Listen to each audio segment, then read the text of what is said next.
David, thank you. Layoffs are not anticipated after the U.S. Navy announced this afternoon a, quote, strategic shift away, end quote, from a class of ships being built at Marinette Marine. Navy Secretary John Phelan saying plans for construction of the last 4 ships in the Constellation-class frigate program have been terminated, but work will continue on the first 2 ships, which will remain under review for the time being.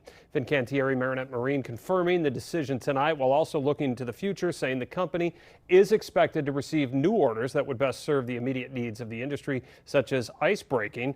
The company also telling us that its priority is to keep all of its full-time workers, although some subcontracted work may not be needed moving forward.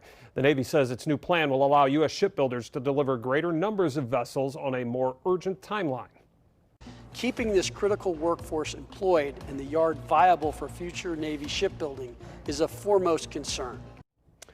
Senator Tammy Baldwin issuing a statement on the move that reads in part, quote, the Secretary of the Navy made promises to send other shipbuilding work to Wisconsin to stabilize the workforce, but promises aren't good enough. I call on the administration to immediately share its shipbuilding action plan for supporting Wisconsin workers, end quote.